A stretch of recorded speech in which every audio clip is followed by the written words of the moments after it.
Morning, everybody. Welcome to yet another morning close-up. It is Thursday. It is February something or other, and it's 2020.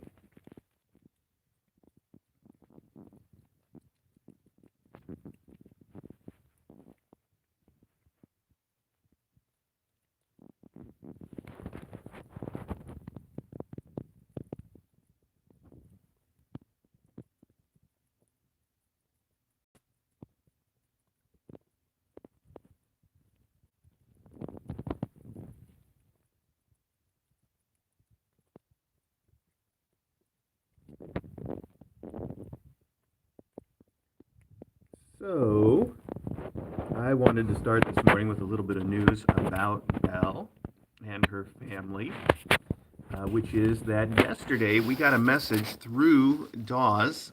Dawes is obviously the Danbury Animal Welfare Society. That is the shelter that we work directly with here in Connecticut.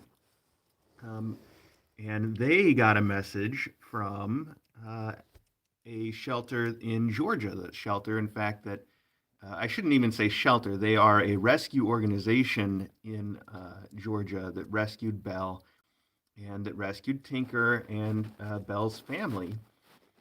And they sent a message to us through Dawes yesterday. So first off, I learned a little bit about them. I learned that they are a group in Georgia that is called Hands for Paws. Hands for Paws in Georgia. I think you can look them up. They have a Facebook page. I should warn you all in advance, though. Their Facebook page has a lot of sads. So if you feel like looking them up, just go in prepared for that, because we don't normally go for that kind of thing. But they're really nice people. They're doing the good work, just like we are here.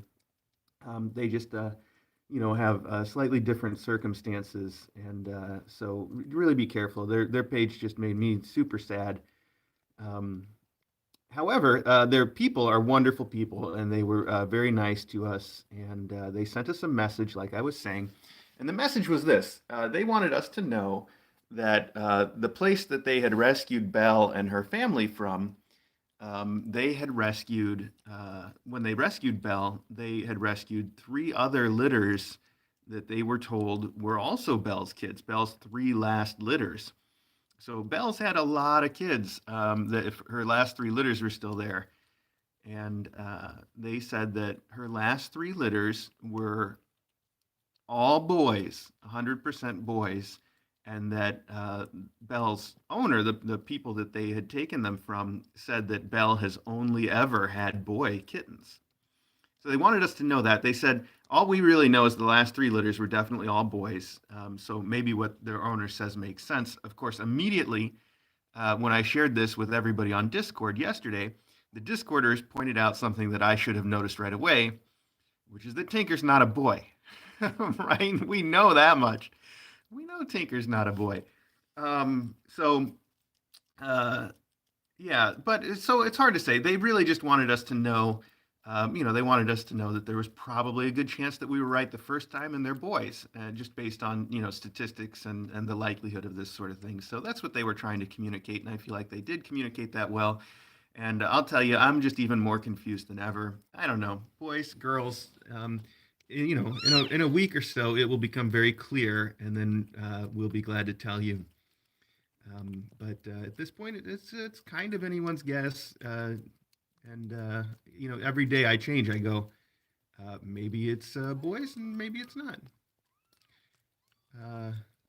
Is that's Patrice right there? I think is that Patrice in the chat is so. I was also told that Patrice was the name of the person that we were talking to there, and that Patrice was the one that had written to us, and I'm guessing that's the same Patrice that just commented in the chat. So hello, Patrice. So I'm sorry, maybe I should explain this for everybody because it never hurts to reiterate, Patrice. One of the things at Kitten Academy that is a rule of ours that sort of is something that we do that's a little bit different is we have a policy that we like to call it no sads. And it is basically our policy is that we don't talk about the cats that are in sort of, rough situations. We try not to talk about where they came from before, if it's a sad story, even if the ending is good, even if we know that they end up in a good situation and that they, get all the care that they need, we still shy away from talking about the stuff that came before. Now, I need to excuse that, especially with you here and the way that you guys are doing what you're doing down there. I don't think there's anything wrong with what you're doing. We just have, a different sort of like brand, I guess you could call it. Um, Also, you guys are clearly in a circumstance where you feel like you need to do that to help get donations, and that's a common reason to do it is to get donations. I think that it really works for that too. So I understand. I just I just need to warn our viewers because they could wander onto your page and see an awful lot of sad stories that they didn't expect because they came through us, and we avoid that sort of stuff. So that's all. That's it. It's our SADS policy, and I know it sounds like ads maybe when I say it, but yeah. I mean, obviously any sort of rescued cat has some stuff in their past that is not ideal, but we try to avoid those stories. And I'll tell you the honest reason that we try to avoid them more than anything else is because DJ and I we can't deal with it. Like you see those advertisements on TV that are about animal shelters or the SPCA or something, and they immediately try to get that hook into you. They intentionally show you a story to make you sad so that you are emotional, and and it's just heartbreaking to us. We can't deal with it. So that's one of the big reasons that we don't do it. Is it's just too much. So anyway, there you have it. That's what I was explaining. But Patrice, I wanted to thank you so much, Patrice. You guys are really doing great work down there. I love the name of your rescue. I don't know if Michelle from Dawes passed that along to you guys. I thought Hands for Paws was a very clever name. And you guys are doing great work. You've brought us some amazing cats, and we are so glad that you did. And we are also just so thankful to you for communicating with us and telling us at least a little bit more of that history. So thank you so much for that, Patrice. We really appreciate all of it, and I love the way that you guys are doing it too.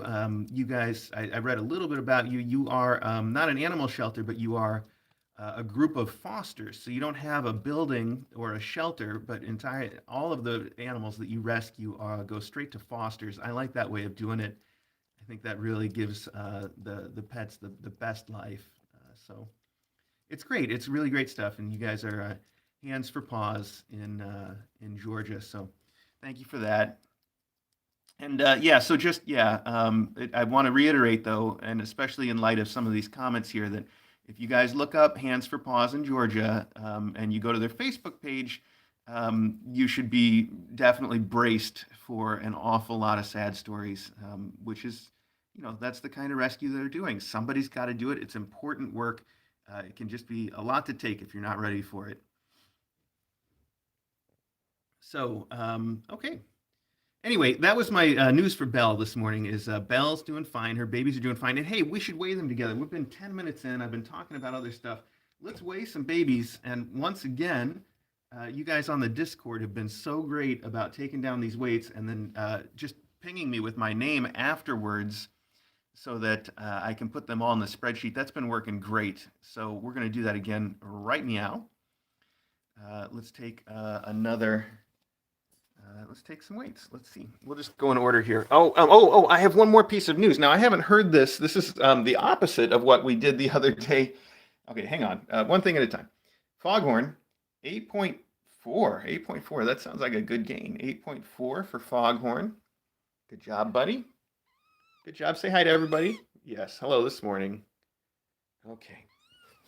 And we'll just go through these real quick, and then I'll tell you what I wanted to say. This is Beep. Beeper. Beep, little beepy. Beep weighs 6.9. 6.9. Today they are 1 week old. So I saw the question about eyes. I don't see any eyes yet. I just want to double check that. Yep, 6.9 for Beep. They are 1 week old, so this is, pretty much the earliest that we could see their eyes start to open. I don't see any yet. I know it can be hard to tell on the camera because they got those little black spots there, and you think, oh, it's an eye opening. Oh, look at that. Hi. Hi, did I just pull you off a nipple? And you weren't quite ready for that yet, were you? So this is Klaxon. Hi, Klaxon. That's a heck of a bleb you got going, buddy. That's a big old bleb. Okay, let's weigh Klaxon. Yeah, I hear you, bud. 7.2 for Klaxon. Okay. There we go, Klaxon. I know. You want to tell everybody why you got that name? Okay, I guess you do. So that's Klaxon. All right, there we go. Klaxon, Foghorn, Beep, and their mom, Belle. And we should get moving so that we can see some other cats here before we run out of time. But the thing I wanted to tell you is we just had what I'm going to call the opposite circumstance. I told you the other day that we heard that Brooke was adopted. Brooke was not, after all, adopted. We're still looking for adopters for Brooke. But we heard that from Dawes, and then the first time that we heard from their adopter, we heard them say, oh, we have to withdraw the application, which happens. Again, there's no shame in that. But yesterday we had the exact opposite circumstance, which is that we heard from the adopter of a cat before we heard from Dawes about it. In fact, I'm still waiting for official word from Dawes on recent adopters today, which is no hurry, by the way, if Dawes is listening, and you guys take your time. We're not in a rush, but because it's been announced all over the Discord, I may as well tell everybody else that Little Foghorn has an approved adopter, we are told. And that adopter is the same person that adopted Draper and Squire. If you remember Draper and Squire, Draper, one of my favorite kitties of all time. So Little Foghorn is going to go live with Draper and Squire. How about that? Very cool. And we actually think the timing might work out for him to go home at KACon, since his adopter will be visiting KACon, and that's local. I may be able to save a trip by just picking up the kitten at that time. So we're excited about all that. KACon being in July, early July this year, I believe. So that should work out pretty well. Uh-oh. Oh, spoilers. I was just going to show you Jubal, but now I've ruined it. I bought this blanket to take pictures of these kids on because I thought it would be funny. And now I've ruined the surprise. But anyway, there you go. All right. Hi, Smokey. You're supposed to be Brooke out here waiting for me. Did you scare her away? Did you? So Smokey went to the vet yesterday, and so did Acro. And hi, Brooke. I knew you were going to be up here looking for me. So Smokey, Acro, and Maggie all went to the vet yesterday for various reasons. Maggie, I thought, was just due for her yearly checkup, and I guess she was due for her yearly checkup, but it turns out that our vet gave her the 3-year vaccines a couple of years ago, so she's not due for any vaccines yet. Maggie wasn't. So we just went in. We got some blood work done on her just to have a baseline, not because there's anything wrong, and that was that.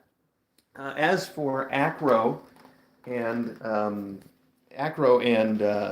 Maggie, we brought them in because, as you recall, we had them on kidney diet. And we took them off the kidney diet and put them on a high protein, low carb diet. And at least temporarily, we're not giving them any treatment for the kidneys at all. We've just got them on the diet, and we're going to get a baseline, and then we're going to switch it up with probably some potassium blocker, inhibitor, whatever you call it, binder. Yes. So that's the plan for them, and that'll be coming up. I'm trying to move quickly here, but I promised you guys yesterday that I would take the tripod and show you how Brookie lets me snuggle her real quick, and I'm hoping that she'll play along with this. So give me just 1 second here. Let's see if I can't do this for you, because I did bother to bring the tripod, and since I did, I might as well try to do this. Brookie, will you let me pick up something? No, come here. Oh, yes, come here. I just want it now. She's probably, just because she's a cat, this is never going to go the way I want. Oh, I guess it is, though. I also posted some pictures of this on our Twitter the other day if you wanted to see that. Hi, little Brookie. You are such a sweet snuggler. You get kisses, too? You're fine with all the kisses? Yes, you are. Now, this is, she'll put up with this for as long as I keep petting her and hanging out with her. She just loves being petted and hung out with.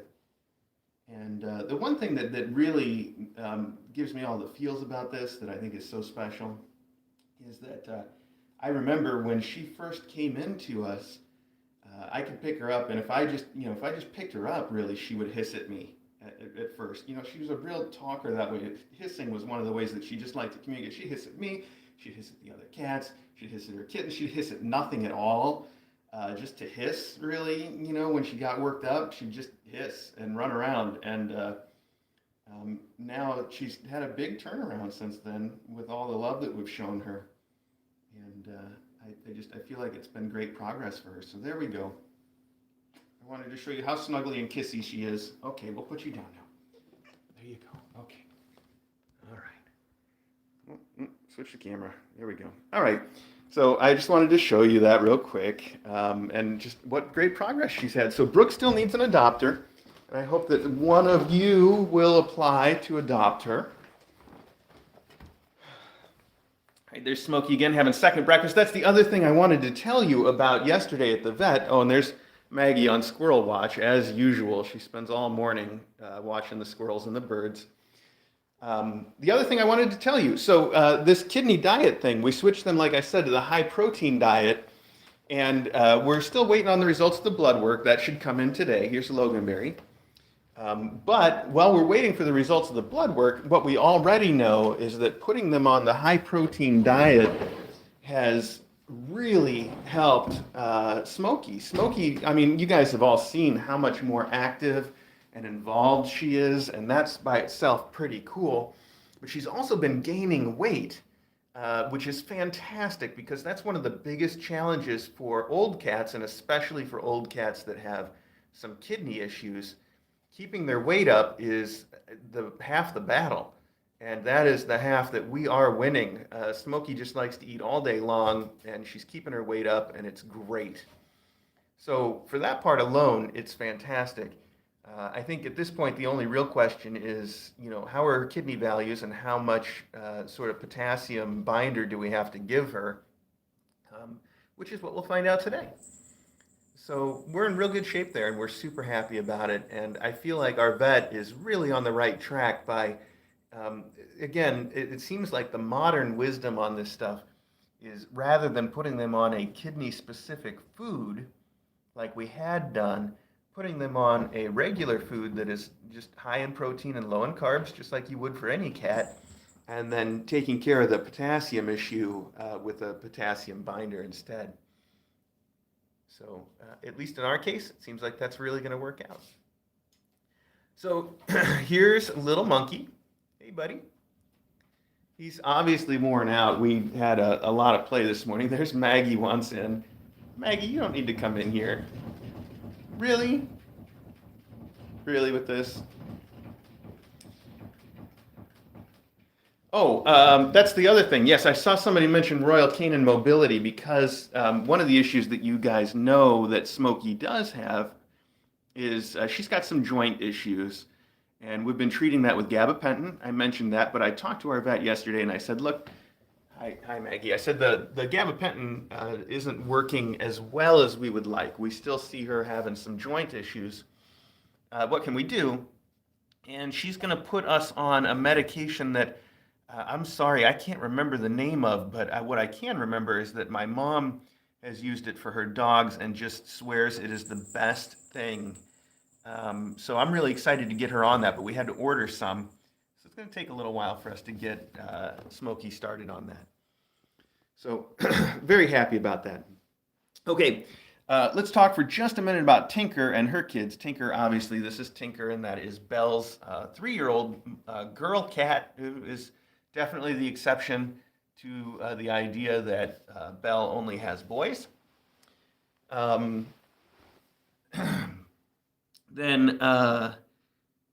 these are her kittens, and this one is Dabble. No, not Dabble, sorry, Putter. I got it. I'm still getting the name straight, so this is Putter. And excuse me, this is Trifle, who's also feeling kind of sleepy, pretty normal for Trifle. And then back there we have Dabble. There you are. Hi, Dabble. And then we saw Monkey a minute ago sleeping in the tree like a monkey would. Um, Obviously, the challenge that I've been taking on with these kids is that they need extra socialization. They're 8 weeks old now, and it's been the challenge with them is getting them to love people the way that most of our kittens do. And I think we're making really, really good progress because, first off, they are now all fine with me petting them and playing with them and that kind of thing, which is good news. Plus, um, last night I came in here like I do almost every night, and I spent some time hanging out in the beanbag chair with them. And in what I feel is the biggest sign of progress, all of them voluntarily came up and joined me on the beanbag. I didn't have to force any of them to do it. Well, I should say at one point or another, each of them voluntarily came up. And at other points, I did also force them. I grabbed them and brought them on the beanbag chair. But at one point or another, they each came up there voluntarily, and that was big progress. Even Mom Cat, Tinker, came up there voluntarily. So that I felt was great progress. And Monkey slept on me for the better part of like 2 hours. He was just up there chilling out, napping the whole time, where each of the others took a slightly shorter turn, but it still counted. So just feeling super happy about that. And like we're making awesome progress with them. And by the time they graduate the Kitten Academy, they are probably going to be just every bit as wonderful and affectionate as every kitten that graduates the Kitten Academy. And they're obviously that fun right now. These guys are one of the more playful classes that we have ever had. If you watch them in between sleeping, they are running around like crazy. And that's what we like. We like super crazy kitties. We've also been doing exploration time for them. The last couple days, the first thing in the morning, I open the door, let them go out in the living room and run around. And it's still the case that they aren't doing that very much. They like their room. They're familiar with their room. They're not going out as much as they could, but they'll get into it over time. Again, that's real normal. It's most of the time when we introduce kittens to the living room for the first time, they don't take to it immediately, but they will. So no worries there.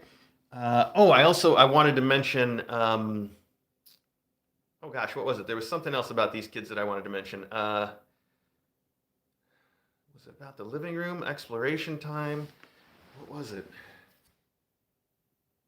It was about Tinker and how she does with the faculty.